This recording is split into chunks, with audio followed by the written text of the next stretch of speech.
Here hex hex hex hex hex. Here hex hex hex hex hex. Here hex hex hex hex hex. Here hex hex hex hex hex.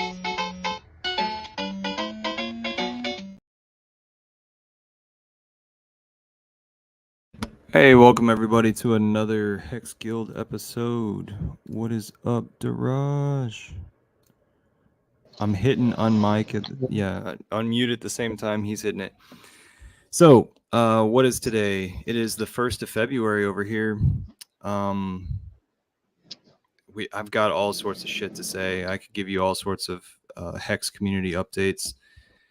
Daraj wanted to make sure that we timestamp. Look up. I depend on that. I do believe. Don't you fail me now with your mic and your mobile setup. So, hey, why are you on mobile setup right now? It's just more convenient. Like consumes less power, I guess. So Oh, yeah. nothing much, and it's basically the weather is kind of cold. I'm laying in bed, so this is very much more convenient.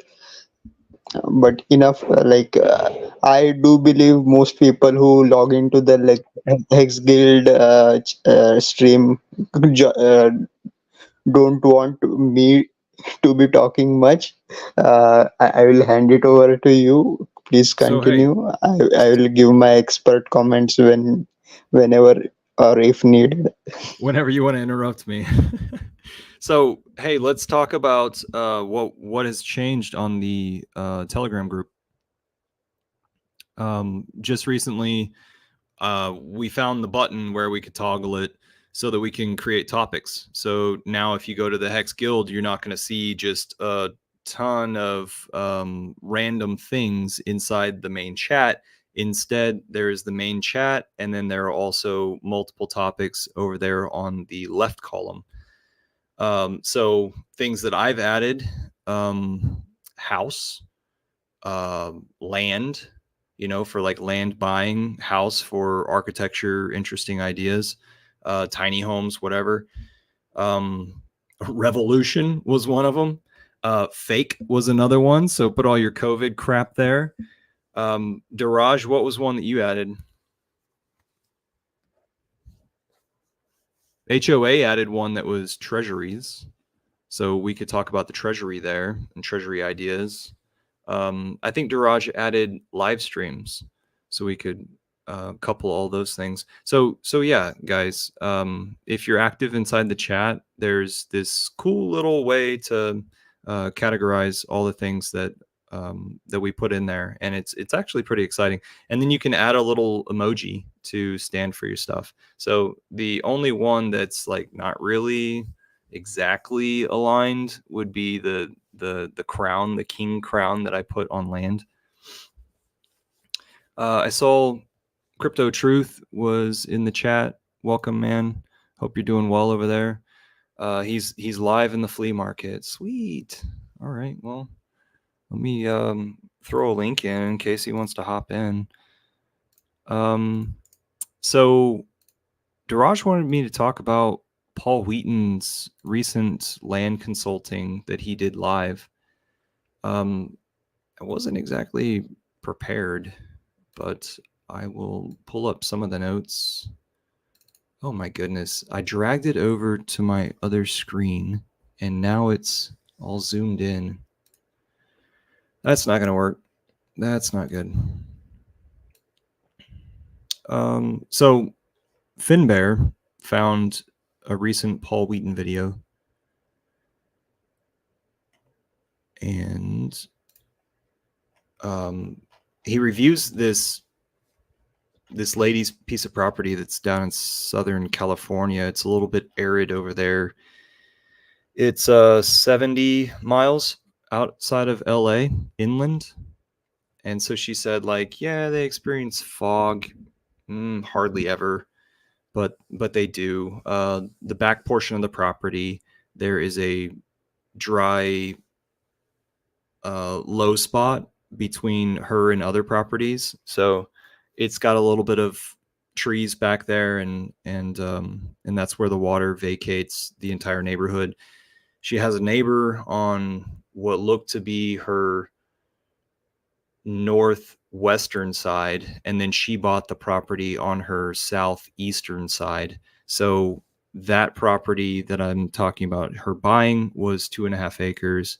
Her property is 2.5 acres. There's already a house on it that she's been living in for something like 11 years now. There was some construction going on down the street, so she saw some boulders that became available to her as long as she paid the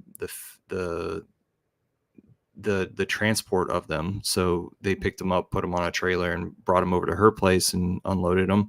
So like she's got these boulders to play with, and that's probably the most exciting thing. And then she must have said something about her Karen next door, because that's on the northwest side of her, because Paul spent quite a bit of time of warning her about the eyesight of your neighbor.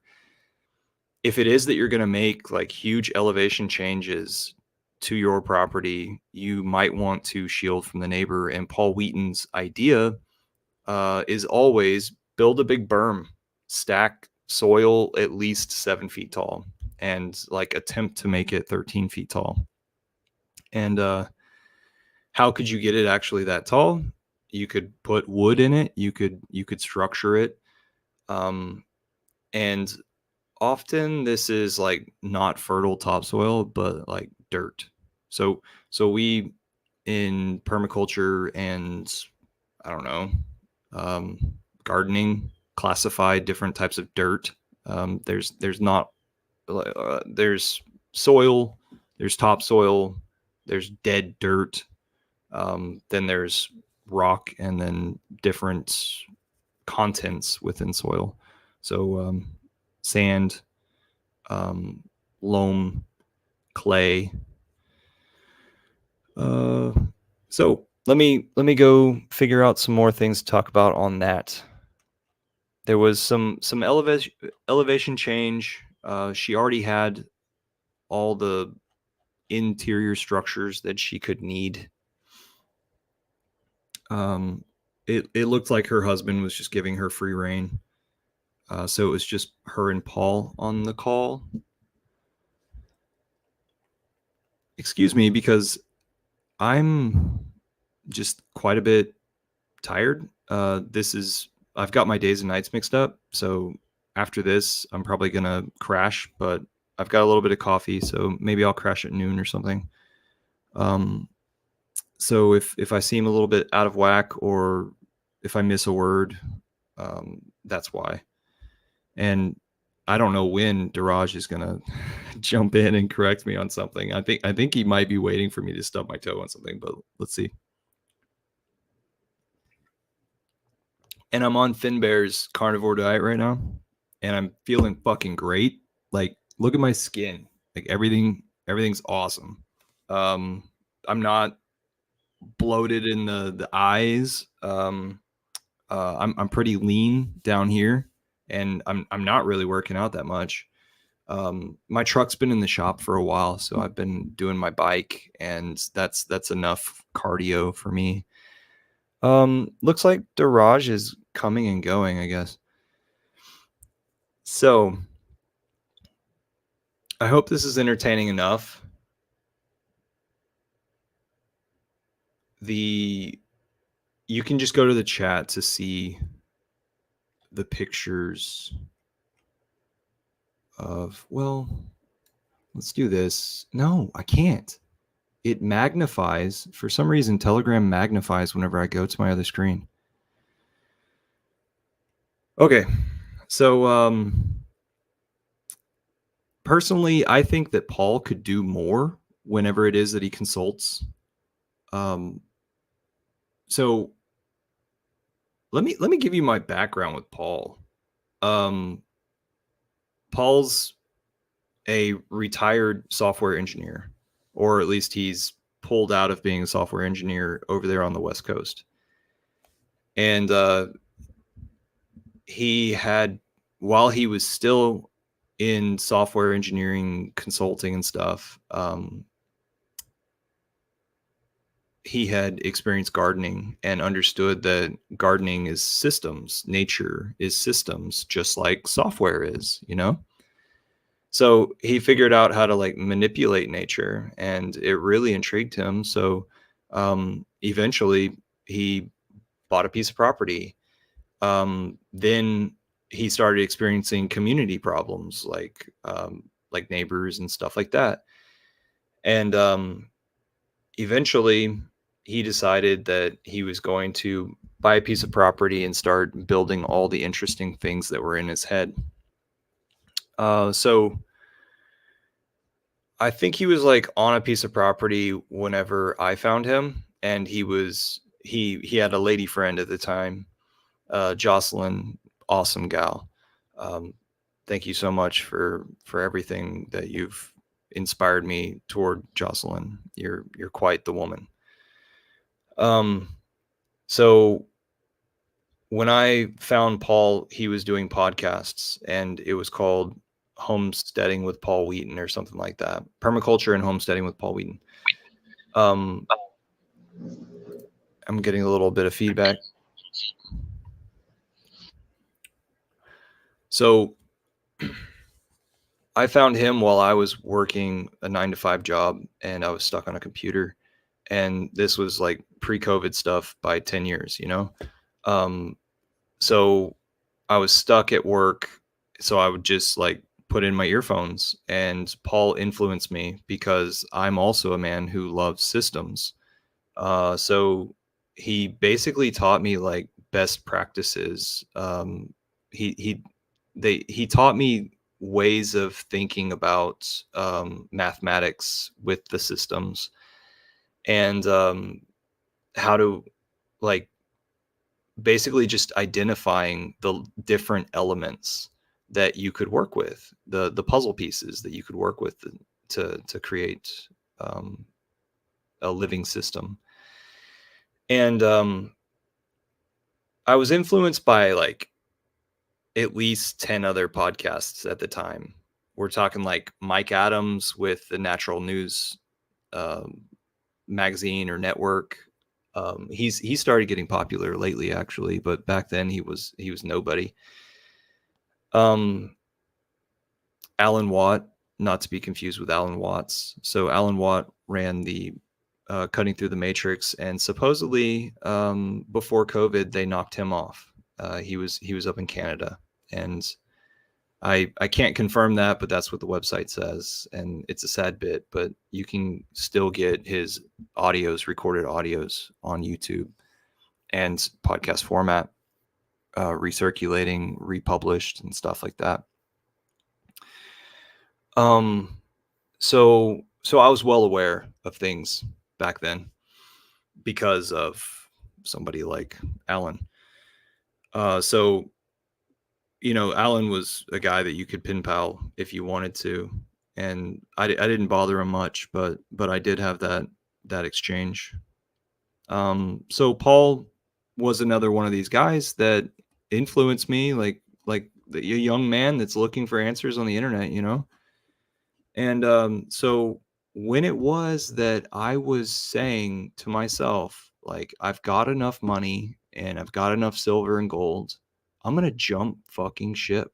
I'm gonna get out of the city. Like, I'm hurting myself working for the man.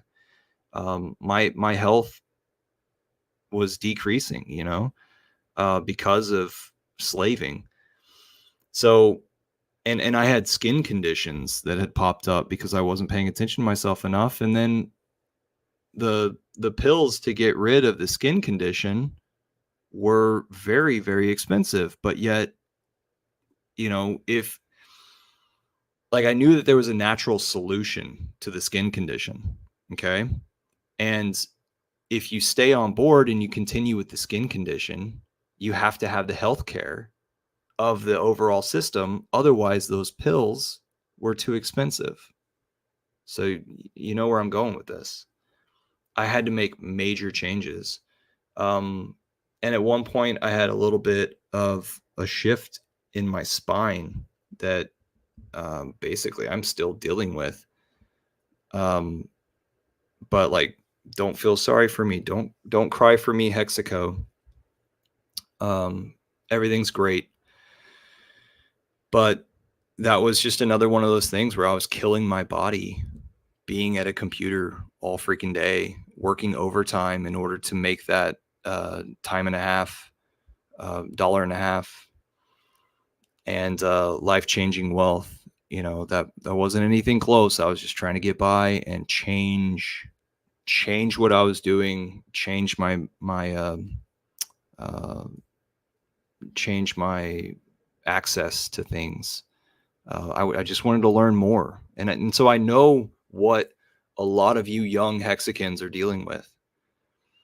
Please don't dismiss me and think that I'm a lucky OG, because I have a lot of life lessons that I can pass you guys, and I'm open ears toward um, anybody who wants to, show me criticism, both young and old. Because I am that type of person to take little nuggets that people have and cherish them. You know, I was saying in a Twitter space just the other day that no matter what you think of a person, everybody has something to teach you. Um, at one point, a manager who would always ignore me told me that even the guy that's homeless down the street from our office has something to teach you. It was really funny, and irony out the ass. Okay, so all the way back, I was going to jump ship. Okay, corporate world, Houston, working for oil, as a draftsman, because my degree is architecture. So I take my 401k, which, mind you, if I left it with the company and where it was invested at the time, it would have to stay within just like 4 different mutual funds. And so I'd be left to have it to where like they decide where it goes. So I was just like, well, and I've been doing like the 3% with the match and things like that. So I was just like, well, I'm gonna take it all and take the penalty, and I'm gonna give it to Paul, because I want to invest in my future and I want to invest in the world going forward. So at that same time, I only had this idea because Paul was asking people if they would be interested in lending him money, and he would pay 5% interest on it per year. Um, and a lot of people were also influenced by Paul. So he had that money fast, and he bought property in Montana, and he bought the 200 acres. Um, he bought 200 acres a little bit away from where he bought 20 acres. So the 200 acres is backed up against some national forest land, and the 20 acres is up further, closer to civilization, about 2 miles closer. Now, if you want to see a show all about Paul Wheaton's place that we did um, during the Pulse Chain sacrifice, is whenever I did a show there. I'm pretty sure that's when it was. Diraj, I'm not sure how active you were at that point. I know that Finbear was so excited because Finbear had a little man crush on Paul, and then I got Paul to come on screen like right behind me and just say hi. So I walked around the property, the 20 acres, just a little bit, and then since then I've also been at the property. I think now I'm starting to get my times confused. But at one point I visited to help out God, what was his name? He's less active now, but he joined this group, and he would be so excited to see what Pulse Chain has done. We need to catch back up with him. Oh my gosh. He's a little bit older of a guy, and he's very, very knowledgeable. And we went out there and helped him build a little bit on his 1 acre lot. And then Benjamin Mutton Sorry. was another guy. Oren, yes, thank you. So Oren became a Hexacan, and Benjamin Mutton as well. Oren knows a bit about Bitcoin prior to coming into Hex, and also he got a donation from one of the guys who was also a follower of Paul's before that guy passed away. So I know that Oren is heavily watching crypto right now, and we should reconnect with him. But all of those videos are in the chat, and I'm sorry for this long tangent. But yeah, Paul Wheaton influenced me, and he's a storyteller. He's one of those guys. So if you show up and you meet your heroes, you know, they're going to be different than what you expected, and maybe you shouldn't have what was it? He always says it's breakfast with Spider-Man, you know, because you'll meet him in the morning and he'll talk about like all the things that he could have going like there, and you could help out with, but like what really needs to happen is the thing that's like right on the tip of his head, not on the tip of your head, you know. So it's an interesting situation. He's got tons of stories. He's a story guy, and he's very open to people stopping on by. So consider that. And Permies.com is the main website. What's up, Tin Top? I see you down there. So he runs the largest permaculture website. Why did I not even mention this? So his presence online is huge, and he's got tons of volunteers, and there's a forum thread about anything you could ever want to know with permaculture and establishing community. I would say that establishing community is one of his main things, because like it's always a human factor on whether people are going to show up and actually do what they say they're going to do. And in case you haven't heard me say it before,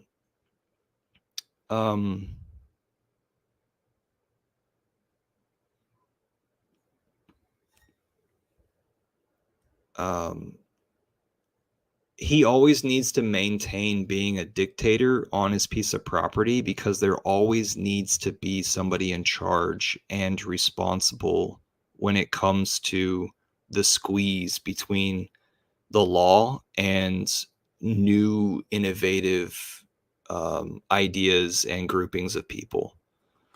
So just keep that in mind as it is that you want to establish Hexaco. And we talked about this in the early episodes of the Hex Foodies Hex Guild here. So if you backtrack, you know, the list of our videos, go to the very, very beginning, and you'll see Hex Dragon, Hex Ray Vision, myself, and Rogue Herbalist and Finbear all talking about like what's the appropriate hierarchy on a piece of property. Okay, so Paul, Sorry, just a quick plug-in. Yeah, so if you guys like listening to podcast, then this live streams are available as podcasts on YouTube Music, which is supposed to be free if you have an Android phone, or it's a free downloadable app, so you can catch us there as well. Thank you. Continue. awesome. Crypto Truth came in here, and then he pieced out. Sorry for not bringing you up. I, you know, was on a monologue and was trying not to get distracted. Too many thoughts approaching. Um, Daraj, I had an idea. Like, I think that we could get really creative on the formats that we do things like this right here. I hope that it can be a meeting, but like some of the other things that we do, I think we can get really creative by like planning them out ahead of time on what exactly we're going to say, or even have it to where AI reads it out. I don't know if you've seen my volcano casts, but basically I just like get a bunch of Twitter tweets and line them all up, and then I basically write out a paragraph for each one of them and go one to the other to the other. Um, it actually it flows pretty well in my opinion, but it's just one of the trials that I've given for regurgitating information, because I don't really know where everybody is in their willingness to give up their time. Um, like I'm finding out that our community, uh, how multifaceted our community is, and now that we're having prices rise back up, we're having people come back in, and not all the time are they the good people. It's like often it's the people who have taken hiatus and like were hiding from folks and didn't want to be tar and feathered. um Speaking of, there's this one guy who caught my eye just the other day. That, I mean, he's got his shit together. um as far as understanding who's a good actor and who should be respected whenever they come back in, who's been here the whole time. It's pretty interesting. Like, I saw a tweet where some guys were saying like, "Hey, this right here is Richard Hart saying fuck you to the influencers. We don't need you. Fucking sell your shit, get the fuck out, and then the price will go up once it is that happens."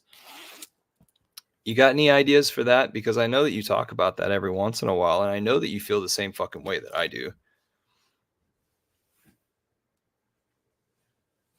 Raj, I'm talking to you. Sorry, uh, yeah, see. The thing is, it's kind of I have seen this in the past 4 years. Like, yeah, as price goes up, people come out, and sometimes I feel that it's also corresponds to when their stakes come to an end.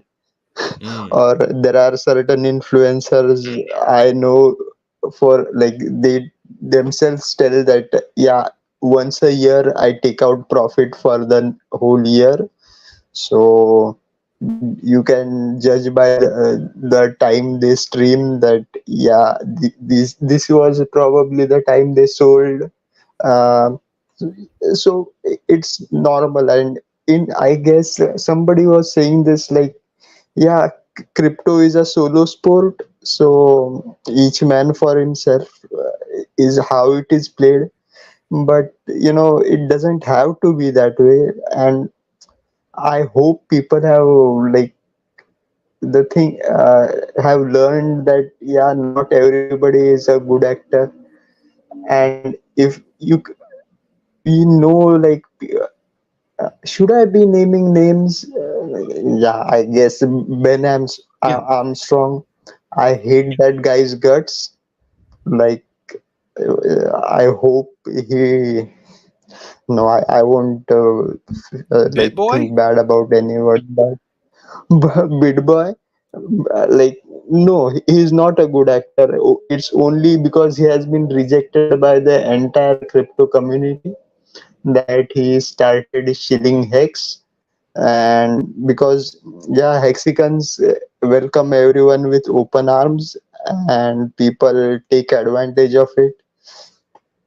I really wanted to tell, quote a parable here. Like, I don't know if you have heard the parable of the saint and the scorpion. I I think I've it's heard the from scorpion and the the frog. no, no, like, it's actually kind of an Indian folk tale, but I have heard like evangelists tell it as if it was from the Bible, and there are people who put in false information like as if it's true. So I will do it the same. So as a saint is walking or meditating by the river, and he sees a tiny scorpion drowning. So he goes up and saves the scorpion from drowning by lifting it, like taking it him in his hand. And as the scorpion, he picks him up, the scorpion bites the saint, and and by reflex, the saint drops the scorpion back into the water, and then again it starts drowning. Then again the saint tries to save him, and again the scorpion bites him. This happens a couple of times, and there is a passerby who is looking at it, and he asks the saint, "Why are you doing this? The scorpion will only bite you." And the saint says, "Well, to bite is his nature, and to save is my nature." So I guess it's like, yeah, we as open-minded Hexicans, we will welcome everyone, and we are likely to be bitten like by scorpions. We can't do much about it. Like, it's our nature. And I guess you have like experienced it firsthand. I listened to both the spaces you had on Twitter. Yeah, It's saddens me, man. Like, yeah. So I guess but I'm um, learning. that was all I This is a wanted to say. okay. So yeah, that's really interesting because the one that I've heard was the frog and the scorpion, where the scorpion asks for a ride, and then the frog's just like he's like, yeah, as long as you don't sting me. And then they get halfway through the river or through the stream, the scorpion stings him. As the frog is being paralyzed, he asks him, why'd you do that? You've now killed us both. And he's just like, well, it's in my nature. So I haven't yet figured out how I'm going to package what I've been through with attempting to give a platform to Hexicans who are these second generation Hexicans who say that they're the best Hexicans because they haven't experienced the large gains.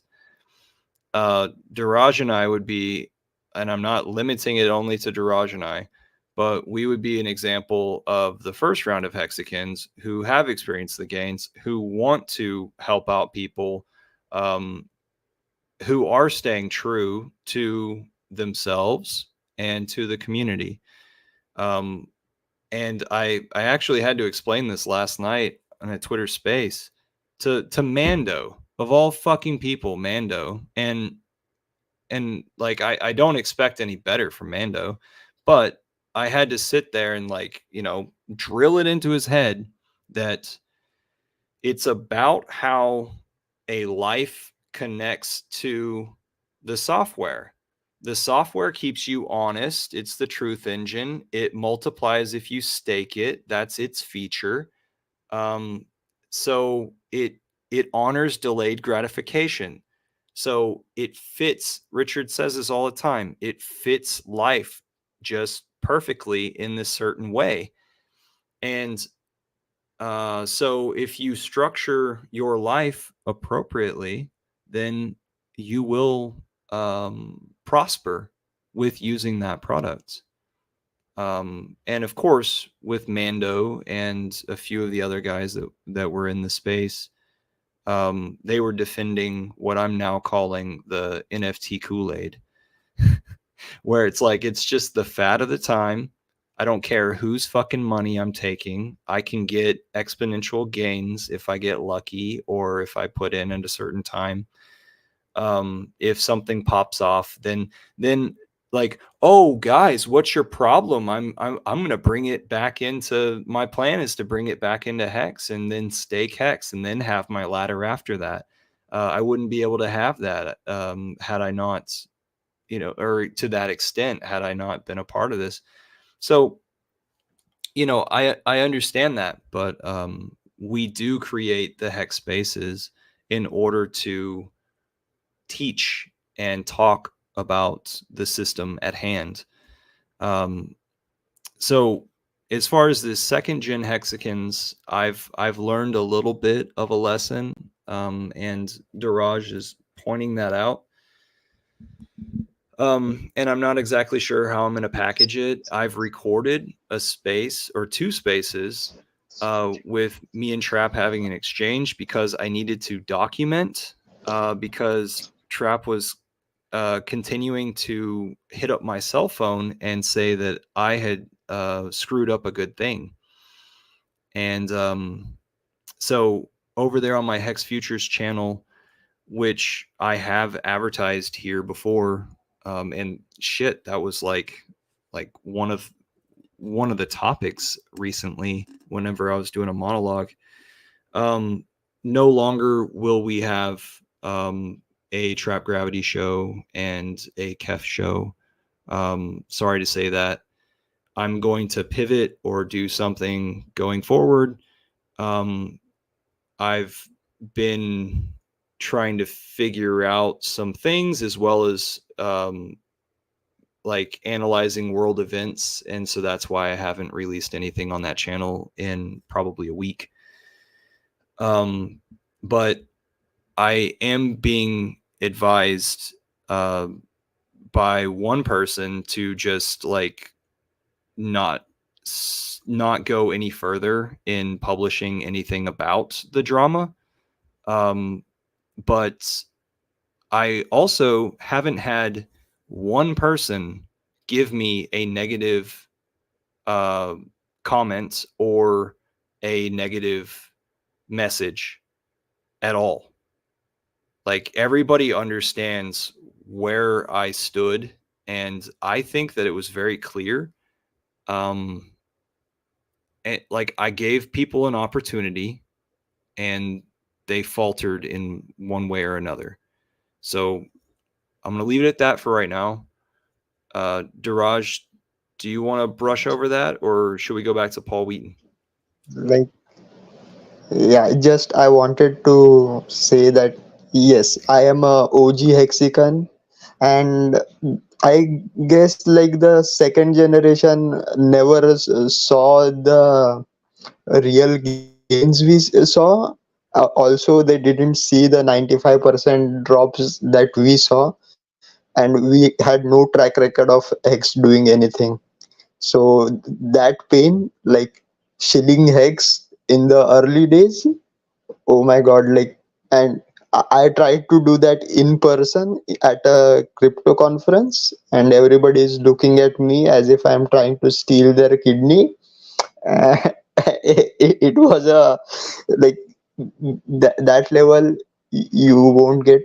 Plus, from what I have observed, like none of the second generation hexicans I can trust personally. Like I don't think like most of them I think came into crypto broke, did make some money flipping NFTs or their coins or whatever, but like it's completely different. Like uh, so I think yeah, we'll just leave it at that. To each his own. Like I would, like Tintop pointed out, like yeah, yeah, we don't really care who comes in and goes. It's an open protocol. Anybody can join.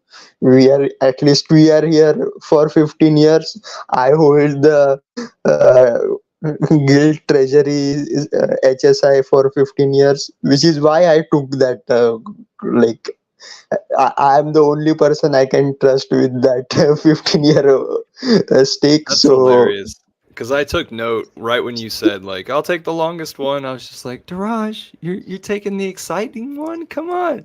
But yeah, I understand it because, like, whoever, yeah.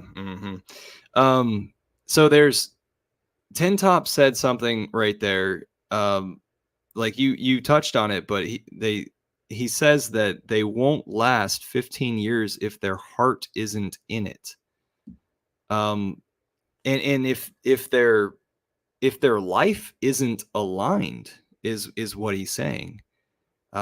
So he's saying that he doesn't get distracted by twat drama. They're like flies at a barbecue. Yeah, that's awesome. And then Crypto Truth is just like, man, I need a DCA. um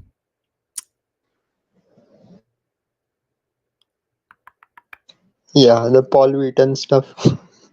yeah, I thought I had something more to touch up on, but okay, so what I'm showing here with the Paul Wheaton stuff, ooh, I can zoom in, are the two pieces of property.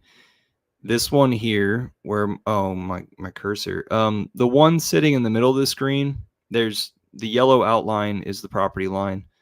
The one in the middle of the stream that has the house on it, that's 2.5 acres. That's the one she's living on. The tree line, the low area that drains all the water from the neighborhood, is on that left vertical straight line, and then the other 2.5 is at the top of your screen. And I don't know if what looks like a broken up slab in that other lot, I don't know if that's the boulders, or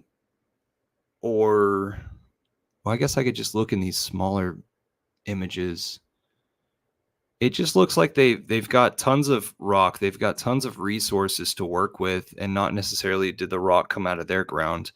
But if you look at the image that I'm now populating in the middle of the screen, I hope you can see that there's a little bit of a depression. And so that's maybe like a 7-foot max depression. And that's in the middle of the empty lot. And so Paul's idea by the end of this consultation was for him to for them to just put a dam on the far side and have it to where they've got like a little spillway, I suppose, on the right side, our right side. And then so that supports the well, with that idea, you would definitely want to have the high berms between you and the Karen next door, which would be the person who has the pool next door with the solar panels on the roof, so that they can't see that you're creating a spot with standing water and they won't know how deep it is. And it's relatively shallow. Finbear and I later on had a conversation about using the boulders for heating up the water, and making cool spots in the water based on shadow, making it to where the sun can never reach those places, or you have it to where the boulder is out of the water a little bit but still in the water, to where it heats up and then it exchanges that into the water. So boulders and water hold temperature. And then you'll also want to incorporate life into the water in order for it not to be like monogamous, and then pests start to breed. So Paul was talking about like, okay, well, where is it that you can get water to then use it for irrigation? Because there in California, they have strict rules in their municipalities, or maybe just all in the state, about what you can use for irrigation. So he was talking about like digging out a well that would be like a wide well to see where the water table is. So that could be an experiment that she's done, but she's lived on the property for 11 years. And that's, you need to at least live on a property, even if it's camping, for 1 year before you start to make changes to it, because you're really going to open up your eyes and ears and learn all the seasons, what happens on the property, what transgresses across the property, what these plants are that you're looking at. Let me go to some of the questions. So I think that Paul could do more during these consultations. However, I know that he doesn't care to. Instead, he'd like to just stay on the, stay a level away from it, because like once he puts down documentation, then I don't know, maybe he could be sued. Maybe he could be liable for some things. But he also wants to create a bunch of gardeners, and he would like to teach people to do things at his own property and then have it to where they graduate through his ranks and then go and adopt a piece of property or go and do something. But often people have resources of their own, or possibly they're already established, and that's why they find and agree with Paul, because they're looking for their own answers, and then they recognize that, oh, this guy understands systems.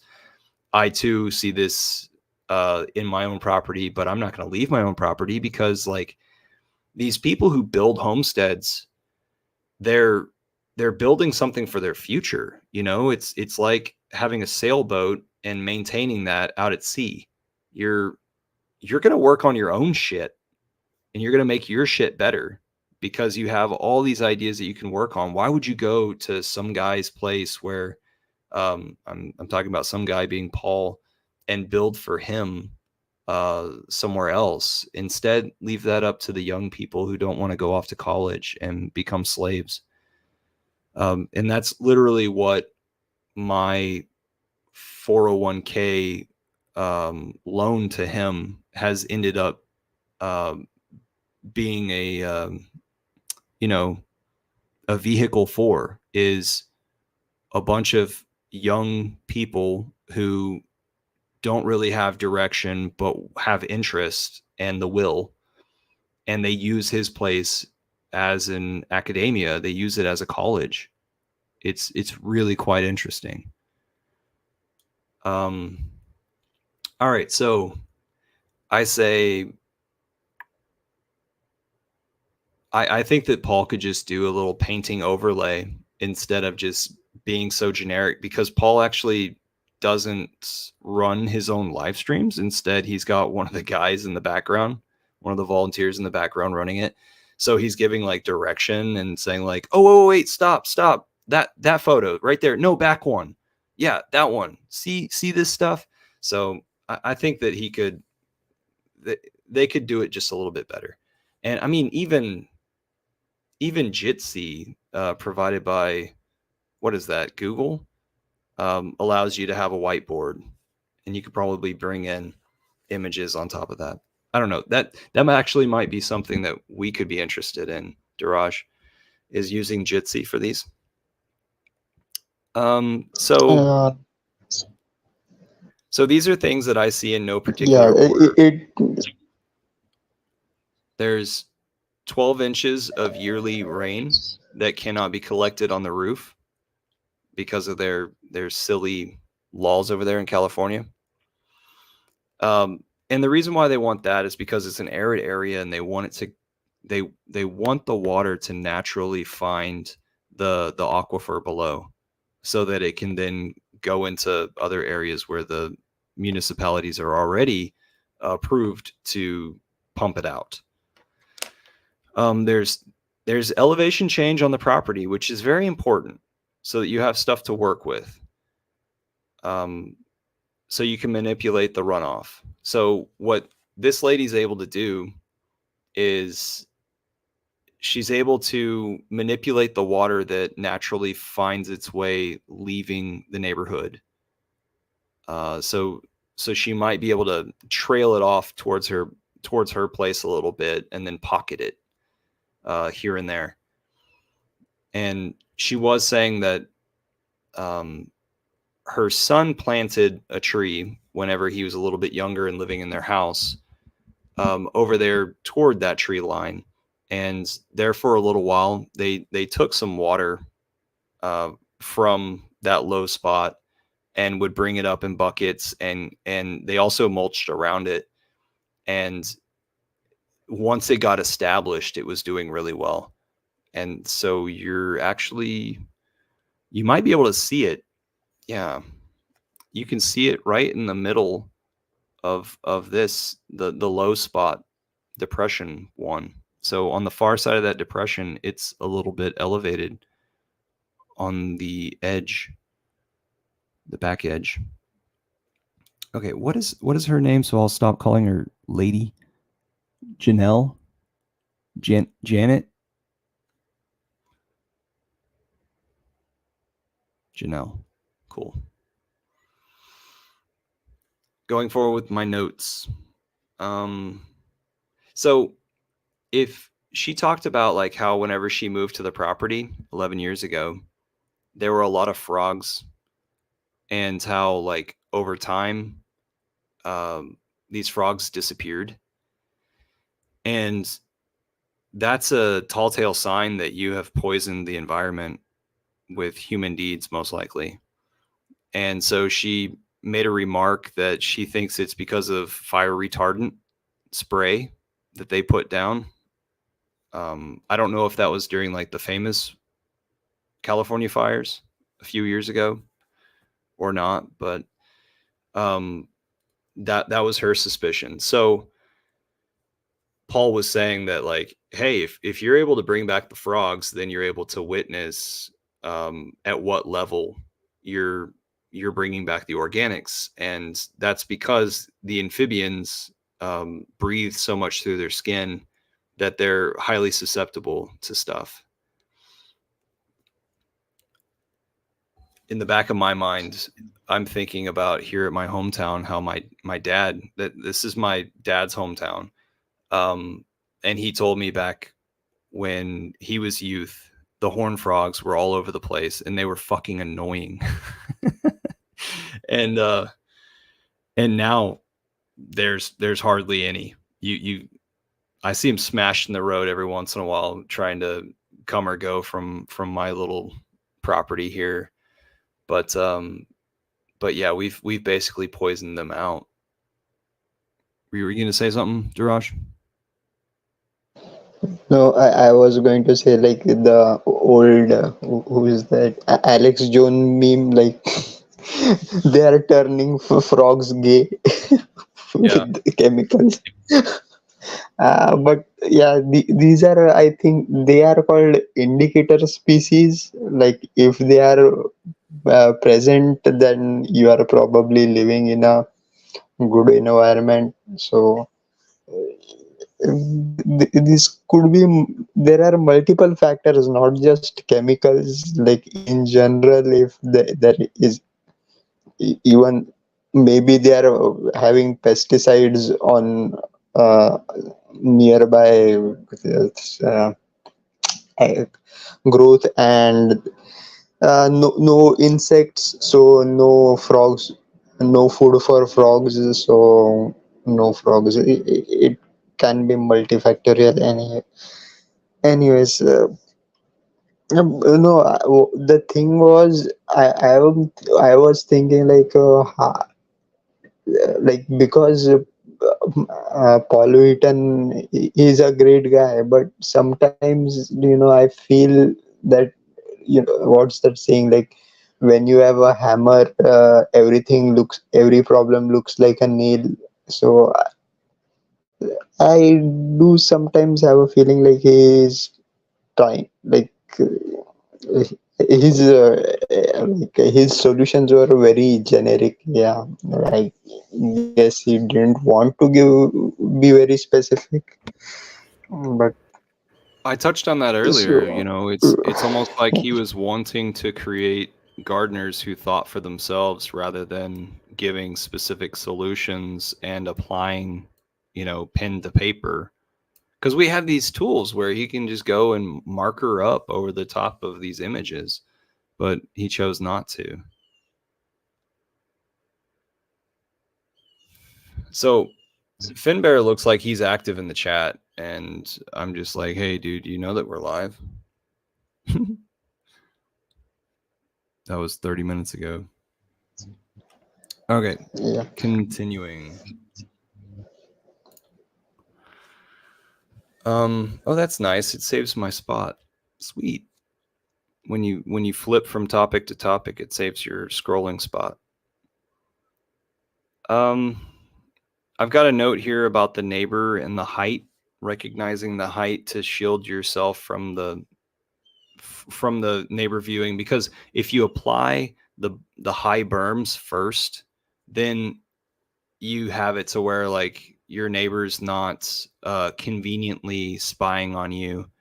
They have to go out of their way to spy on you, and they actually talked about drones flying over the top of you.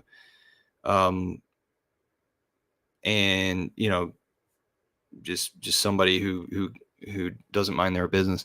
But if it's like an old lady who has nothing better to do but complain to the city or municipality about you, then if you just put up that berm first and then you start digging your pond or whatever, they're less likely to get in your biz. And I've noticed the way that Paul talks about stuff, and then the way that he talks about or the way that he talks about municipality, like county workers and city workers, with the way that he talks about them with other folks, it's often the topic of how it's complaint driven. Like if there's no complaint, the people don't want to come out and investigate if they don't have to. So if you can just keep from having it to where you're ratted on, whether you're doing something illegal or if you're doing something that's just fine, that could be avoided. Sorry, it took so long to get that out. So he talks about what I talked about earlier, the dirt versus the soil, and how Paul actually was discouraging her to use just her normal dirt to build hugels. So there was this juggle, because typically Paul talks about making those exterior berms hugel mounds, which means you put wood and then soil, and then wood, and then soil, and wood, soil, over and over and over. And that wood, it soaks up water whenever water does come into the soil. And it also creates avenue for fungi. And you're completely covering the wood and not creating pockets, because if you created pockets, then you would have things burrowing into it. Or you could have a really bad ant colony, which is exactly what happened over here at this university down the street from me, the liberal arts university that I'll bitch and complain about all the time. They have a community garden, and they stacked wood like this, like a wood pile, and then they just poured dirt over the top of it, and the wood was sticking out on the sides, and that made it to where the wood wicked out whenever the sun would hit it. The wood would wick out the moisture, and it would evaporate on the edges, so it was completely dry on the inside, and there was all sorts of air gaps. So ants loved it. So it just became like this huge ant pile. It was terrible. And I told them, like, hey, you need to do something about that. And they're just like, well, it's an experiment, so we're gonna leave it for an entire year. Like we're timing it. It's like, you guys need to give up right now. But back to this. Paul typically tells you to, whenever it is that you're making those berms, just go ahead and make them hugels. But in this instance, and I think this is why Duraj says exactly what he does about, he wasn't very assertive. In this instance, he wasn't saying, hey, do this here. Instead, you need more fertile soil to create hugel mounds. And I don't know where the wood would come from. And it would suck for her to use the rock immediately for that purpose, just to infill some mounds. So maybe she can make a huge ass pond, and like all the interior can be her bordering fence. So I talked about the boulders earlier, but Paul didn't give a clear direction of how to use the boulders, but I mentioned it. I told you the location, the size, existing empty lot. I heard somebody pop in. Who is that? Hey, no, nobody.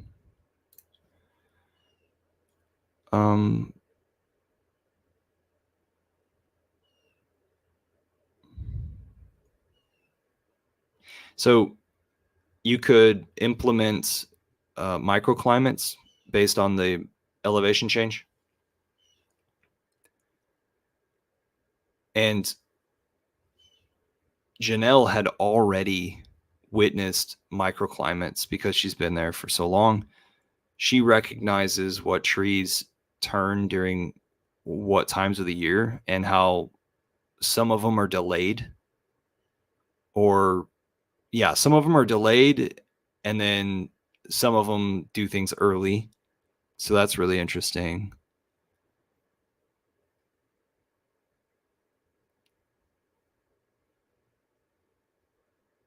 And then her next door neighbor, who could be a Karen, has it to where their property sheds their water onto her water before it then goes down to that lowest depression on the back of the lot. So that's pretty interesting. But that could be a detriment, right? Because whatever, like if your neighbor is washing their car, then you've got all their soap studs, right?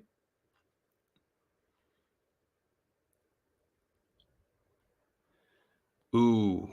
So the owner has an excavator, a very small one, but that means that they can do a lot of the work themselves, and they don't have to worry about the timing. Like I don't know if she was retired, but I don't know if they were both retired, but I think she had plenty of time to stay at home and work on this. So, hey, if you've got an excavator and plenty of time, rock on. I mean, that's got to be so much fun. I once rented a front end loader, a skid loader thingamajigger, and I rented it on the weekend, which makes it to where it was a cheaper price. It was basically like rent it for one day and you get both days for the weekend. They'll pick it up Monday morning. Oh my goodness. That was the best $200 I ever spent. If you want to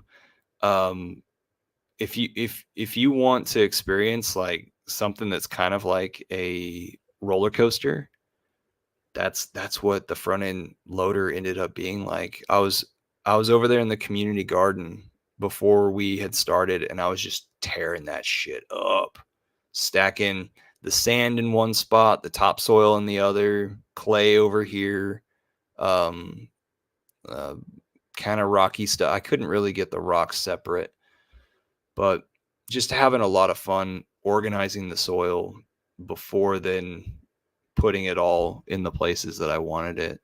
And so there were elevation change, there were microclimates being created. Um, and what I learned from that project was that older folks, they need clear lines. They thought that like the curves that I put inside the garden, like imagine how long it would take for plants to grow out and show people the beauty. And instead they just saw it as like, oh my gosh, this is so misorganized, because they wanted grids and rows. So I learned that one thing. And I also learned the whole bit about like how everybody who drives by, and it was kind of like an elevated road compared to the garden surface, everybody would comment. It was kind of a busy road too. Everybody would comment, and they would tell the participants of the garden, like, gosh, you guys are really tearing up that dirt out there. When y'all gonna start growing stuff? Like they were very not really like negative, but it might have been interpreted as negative. So think about, I mean, it goes to show the neighbor thing, where everybody's going to have their fucking opinions, and you're not going to be able to hold them back from sharing their opinions and their opinions with each other. And then what if it is that it actually means something for the continuance of your project? So now it's a beautiful fucking garden. And I've got like year 2, I got somebody to come out and fly a drone over the top of it.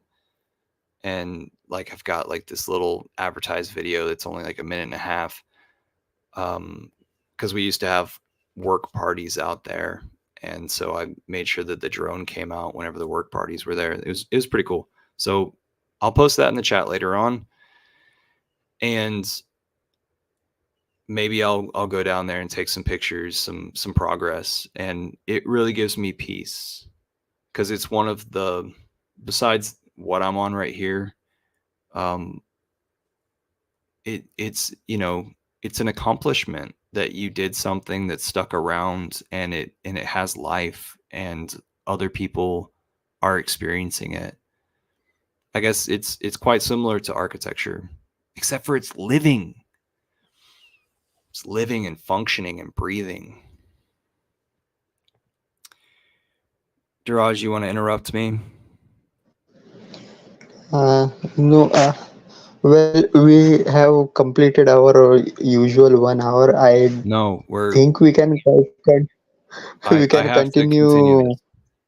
this. We will continue for a longer, because this topic is so vast. I just wanted to say, yeah, people charge money for this stuff. We do it for free because we are invested in Hex, and kind of like I like bringing back to cryptocurrency and Hex. Like, yeah, this is kind of like people always like to want other people to feel like, is what I feel like. Whenever you are doing something and you aren't seeing results immediately, people will come up and say, yeah, you are failing, or you will fail. That's just human nature. Yeah, we like most of the times it's better to ignore this stuff, but also like do what you call periodic review of your work, like, yeah, just to make sure that you are not doing anything wrong, or you're not like stuck in a rut kind of thing. Like you, sorry, I'm kind of losing my thoughts as well. It's kind of late night. Please, So continue, please. Yeah, with sorry. the community garden, I kind of just like passed it on to the next caretakers. But there for a while, I was out there like every day, every other day, and I would expect people to do that sort of thing. Put your eyes on it, walk through it. Here at my small property, I'm always paying attention to updates. Um, I will definitely know if there's an infestation. I now know where the good soil is underneath my feet, or if I've got some toxicity in the soil from the years that I didn't live on this property because it's so close to downtown. It's been used and abused and dumped on, So um, it's good to check up and spend time in your garden. And so just take your shoes off, walk through it, analyze the colors of the leaves, see if something ain't right, and change it up. Take some chances. And then also, FYI, guys, like here in the Northern Hemisphere, it's about time to order your plants. If you want some trees delivered, start thinking about that sort of thing, plotting them out. And heck, if you want to, I'll help you think, brainstorm, or think about placement of them. So we can go back to the boulders. She's got some boulders sitting off to the side, and I learned from Zach Weiss, who learned from Sepp Holzer, exactly what you could do with boulders. And I mentioned it earlier, where um, you've got like a water surface, and you can put the boulder below the water surface, and then it will, in the winter, it will heat up your water. And then you could put it poking through the water surface as well. And I think I don't know if it'll like cool down faster because it's exposed. My brain's not working there. But this same position right here is also what you can do when you put a boulder in soil as well, because you could create microclimates, or like little microclimates inside of, or temperatures, control the temperatures inside the soil as well as the water.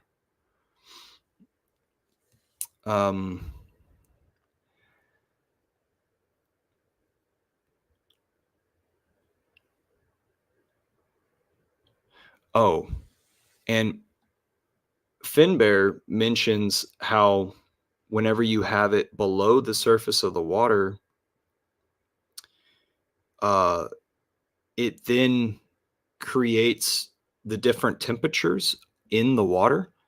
Therefore, it creates a flow in the entire pond, which is quite interesting. So, based on the temperature that is created, the water moves up or down, right?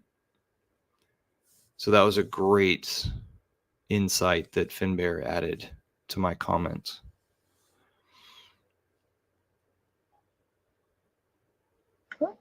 But I still doubt like how much of a temperature gradient will it really create. But I think like it will depend on the size as well as like of the comparison of the comparative size of the lake and boulder. But I don't know. So I would think that you would want a I'm not. boulder that's at least 4 feet in diameter to make a difference of any sort. Also, what I'm confused about is the consistency of the boulder. What rock what geology do you want that boulder made out of? That's where I have a lack of knowledge. But if you go seek out Sepp Holzer, who is an Austrian guy up in high in elevation in Austria, or if you go seek out Zach Weiss's instructions, that's a guy who grew up in Bozeman, Montana, who then became an apprentice of Sepp's. Sepp is the guy, for people who don't know, Sepp is the guy that wrote the Rebel Farmer book. He also wrote Sepp Holzer's Permaculture. Trying to think of the other ones that he wrote.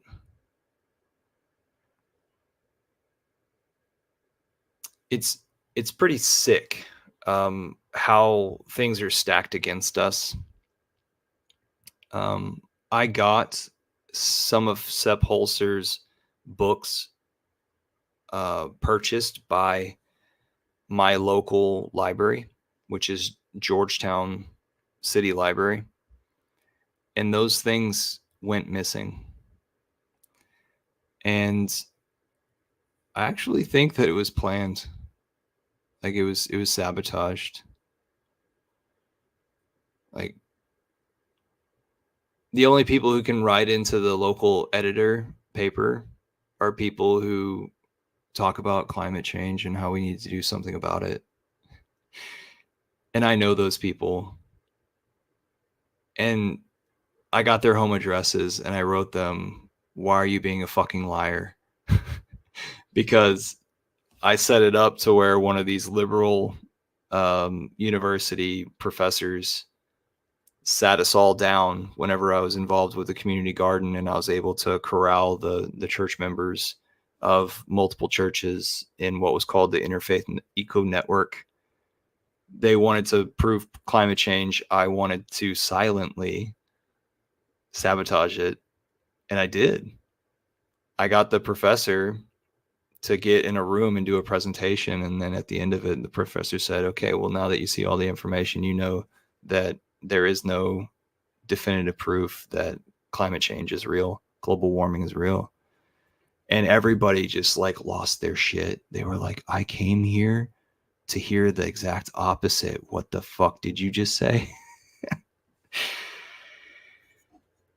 We live in a fucked up world. Okay. You got anything to say, Daraj? No. So, do I really need to go and buy like 3 copies of Sepp Holzer and go and throw them into the library, or should I just continue to seek other means of infecting brains, as Paul Wheaton says, infecting brains with world solutions? Okay. So they talk about guardian dogs and how there are predators that pass through the property, and they have preyed on chickens whenever she's had chickens. And I think she talked about wolves and hawks. But if you were to just get one livestock guardian dog, then these would be eliminated. They would go, because it's like in a neighborhood. These are large lots, but it's kind of a neighborhood environment. These predators would go and seek different places where things are easier. Other low-hanging fruit, if you will. Also, whenever they were talking about getting a dog, they would need to put up a fence because it's such a small piece of property. The boundaries need to be identified for the dog to know. If it was a much, much larger piece of property, then that wouldn't be necessary. The dog wouldn't run off too far. And you wouldn't be concerned exactly where the property lines are. But because you've got neighbors on all sides, and so you've only got a total of 5 acres, go ahead and put up a fence. And that might be like the first large expense that she's up against, because she already has the tractor, the whatever mechanical hoe, whatever it is.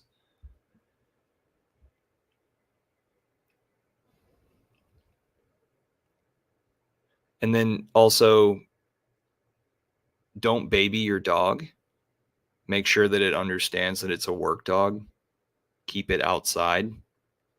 Don't have it inside. And you guys know, if like the dog, it's genetics, it wants to do this for you. So I think that's all my notes now. And I haven't thought of anything new since then.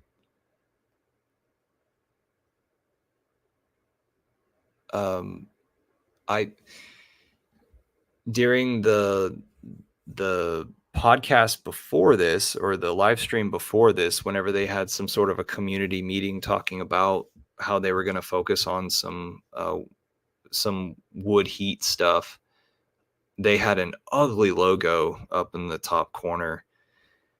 And because I saw that, and because I was in the mode of doing some live stream decorations for everybody, then I went and fashioned the Permies website's logo, and I gave it to him in an email, and then he forwarded it to his volunteer workers.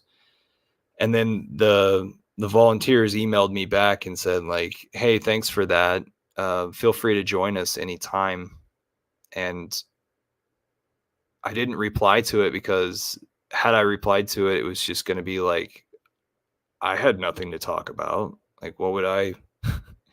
You guys are talking about community buildings and stuff, and I haven't seen that stuff. I haven't seen what's the latest. And they're constantly updating stuff. Like, these tiny homes, they've got the 6th edition of wood heat inside of them. So I'm not up to date, but this is funny. Go over here. Finbear. Finbear's in the comments waving. That was on this live stream. All right. Yeah, just one last thing. Like, I had taken note, but I forgot to keep the notes open with me. Like, Paul Wheaton was talking about growing trees from seeds so that they grow a good taproot Very good. system. Well, I recently, I think I read I heard another podcast. Like, yeah, that's a good thing, but that also gives up the control of the genetics of the tree. Like, if especially if you are growing fruit trees, you don't know how the fruit is going to taste if you are growing it from seed. So, like, if your apples can be either sweet or tart, you cannot, because of genetic variation that comes from growing from seed. That I is think I have a again rebuttal for that. something to consider. I think I have a rebuttal for that. So the reason why he says grow things from seed is so that it will have its original taproot and it won't be tampered with. And then once it is that you have that taproot, then you can go and graft from a tree that you like the taste of over to the tree that has its own original organic, natural taproot.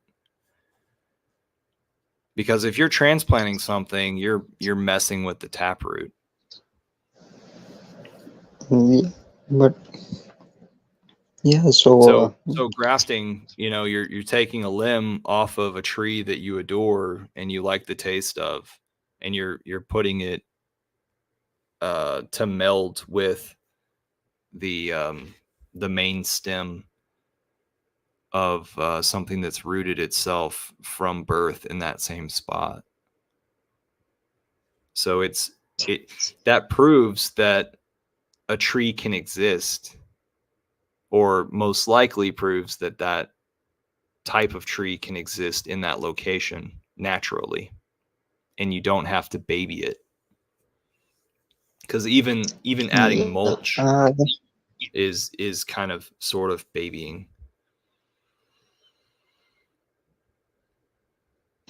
yeah, that's a good, like, yeah, that's I think only thing I had. The other thing he talks about, I rather the title of this live stream I took from that live stream, that yeah, gardeners or humans work on the can change the landscape, and it's the by what is meant by the shadow of the gardener is a metaphor for the human effort that goes into gardening. I think we will end this on that note.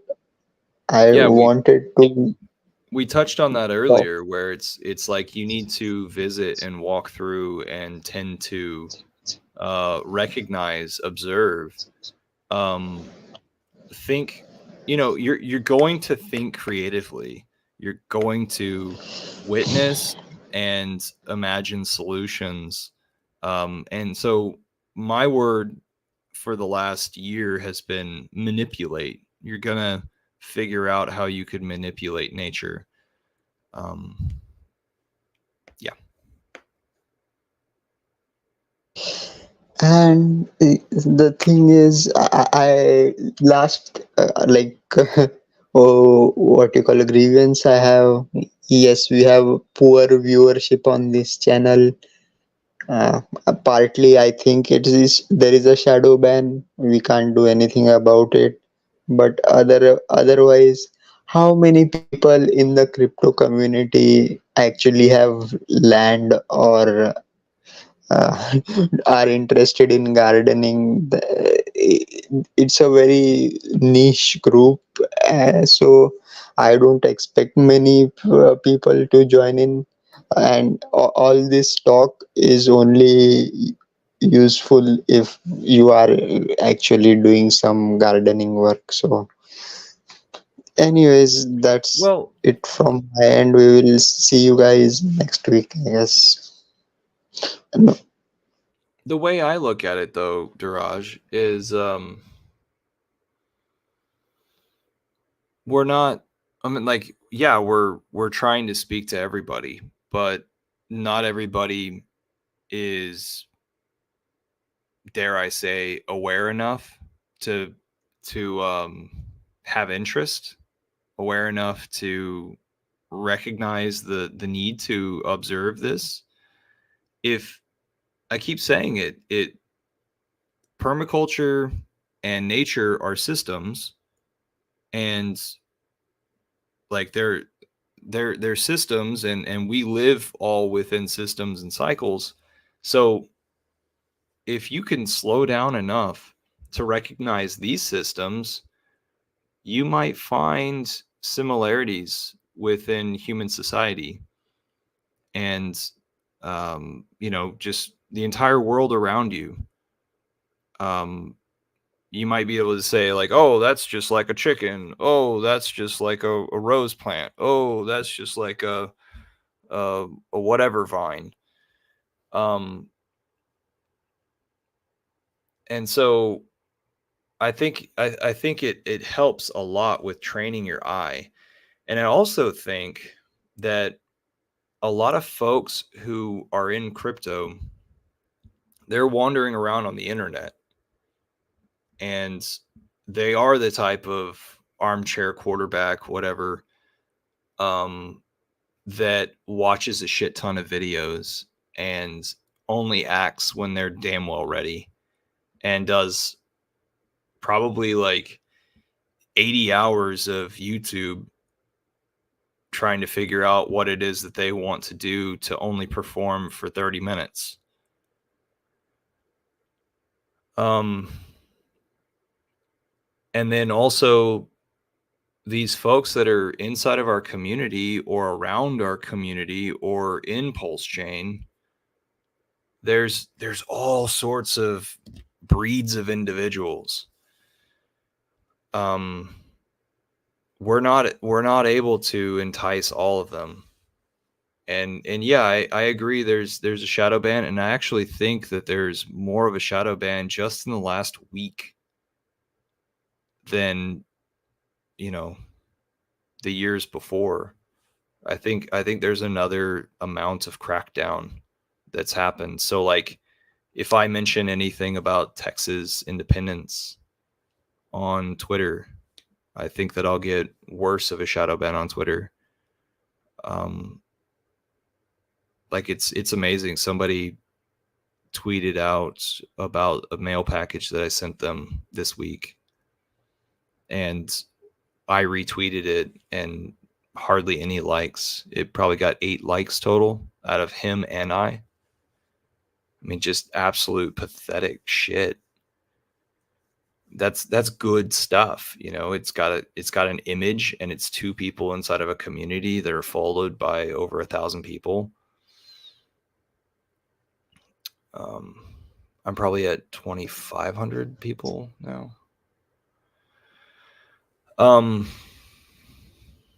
But as long as things are okay with Richard's tweets, I'm good. If you want to change the format of this, I'd like to hear it.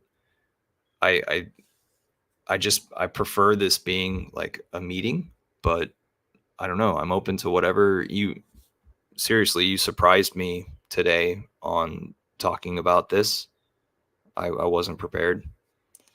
I thought we were just gonna shoot the shit.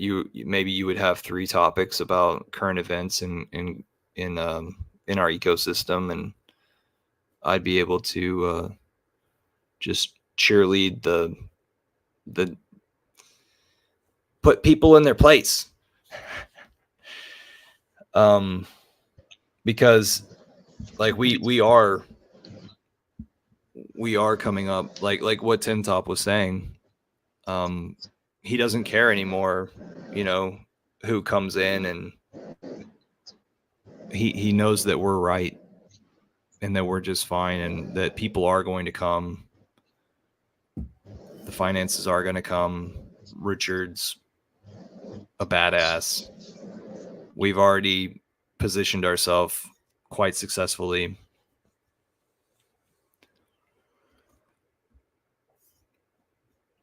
What do you have cooking over there?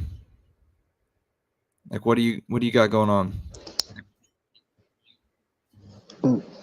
Look, I will tell what is cooking after the cooking process is over and I'm ready to present the dish. I don't like. I would prefer this channel to be focused more on permaculture and cryptocurrency and other stuff. Yeah, it's like garnish. Uh, we can have on top of permaculture, but focus on permaculture. And plus we have other channels where we talk about cryptocurrency and daily, like weekly news anyways, which I do on the Hex Asians channel, which I have kind of hijacked because the original founders uh, I have stopped streaming. uh, and I, I think if we want to change some things, we can do it slowly. Try something new every week. Let's see. As a meeting, I would really like to have agendas pre-planned and prefer like have a, what do you call, uh, PowerPoint presentations makes like a lot of visual learners in the group I know. So at least I am a part of it. So yeah, So that's it. let me shill this. This is a project that I created that's DeFiPuzzle.xyz. In case you don't know about it, behind the seed phrase, there is a million p hex ready for you to figure out what the seed phrase is. All the 12 words are inside of this image. So this image conveys the 12 seed phrases. So not all the seed phrases are nouns. So that's why I say that the image conveys it. But you can go to the website, defipuzzle.xyz, to get more instructions and even download that image. And then there's also a Twitter handle. And then I made these cool stickers. It's my first time to get these little reflective ones, the hologram ones. So I can send them out in the mail, as well as I still have, boxes of these cards. Here's one example with the Monopoly guy. Freaking awesome. Hex.com. Chance to learn, so you earn. And then also a while back, I think the guy's name was Sullivan, who told me to check out this vitamin C shower head. This thing feels like silk. It is so fucking awesome. I'm going to order me another one of these, but I have it here on my desk, so I wanted to show you guys and recommend it. This brand, OSMIO. Sweet. Hey, Juan just popped in the chat and said, new group, question mark. No, man, we got topics. Oi, oi. Good to see you, Squirrel. All right. Think I'll shut her down. Thanks for setting it up, Duraj. Yes, we will have our weekly stream on usual time, hopefully next week. See you guys in the Telegram group. The link is in the description. It's our VIP group which you can join for free. Please join us there. Thank you.